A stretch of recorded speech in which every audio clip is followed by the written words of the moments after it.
నమస్తే, welcome to I news. అన్నం ముద్ద ముట్టరు. ఆ మాటకొస్తే అసలు ఘన పదార్థాల జోలికే పోరు. మంచినీళ్లు, పాలు, పండ్ల రసాలు మాత్రమే ఆహారం.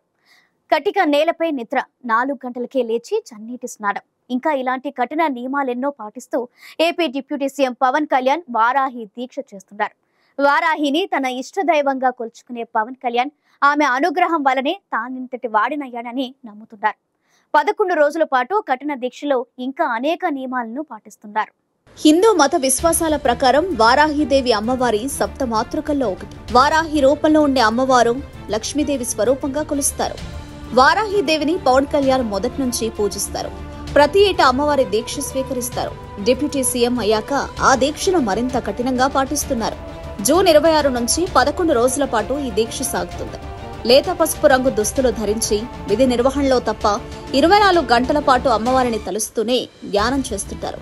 దీక్షలో భాగంగా కఠినతరమైన ఆహార నియమాలను పవన్ కళ్యాణ్ పాటిస్తున్నారు. అన్నం ముద్ద ముట్టడం లేదు. మంచినీళ్లు, పాలు, పండ్ల రసాలు మాత్రమే తీసుకుంటున్నారు. పరుపులు దేంట్లో లేకుండా కటిక నేలపై నిద్రిస్తున్నారు. ఉదయం 4 గంటలకే నిద్రలేచి చన్నీటి స్నానం చేస్తున్నారు.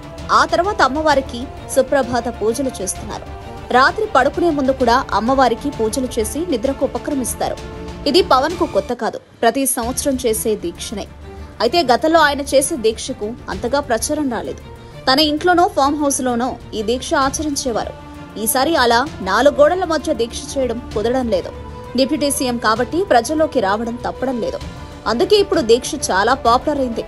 పవన్ ఎంత కఠినంగా నియమాలు ఆచరిస్తారో అందరికీ తెలిసిపోయింది. గత ఏడాది జూన్ మాసంలో కూడా పవన్ కళ్యాణ్ వారాహి దీక్ష చేపట్టారు. దీక్షలో భాగంగా హోమం కూడా నిర్వహించారు. తన ప్రచార రథానికి వారాహినే పేరు కూడా పెట్టారు. అదే వాహనంలో విజయయాత్ర చేపట్టారు. పవన్ కళ్యాణ్ కు దైవ భక్తి ఎక్కువ.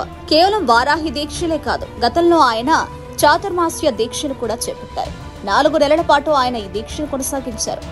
ఆషాఢం, శ్రావణం, భాద్రపదం, అశ్వీజ మాసం కలిపి 4 నెలల పాటు దీక్షలు చేశారు. చాతుర్మాస్య దీక్షలో ఉన్నంత కాలం ఆహార నియమాలు పాటించేవారు. మితంగా సాత్వికాహారాన్ని మాత్రమే స్వీకరించేవారు. సూర్యాస్తమయం తర్వాత కొద్దిగా పాలు, పండ్లు ఆహారంగా తీసుకునేవారు. అలాగే పవన్ కళ్యాణ్ దీక్షను విరమించే సమయంలో హోమాన్ని నిర్వహించేవారు. ఇప్పుడు వారాహి దీక్ష చివరి రోజున కూడా హోమం నిర్వహించడానికి ఏర్పాట్లు చేస్తున్నారు.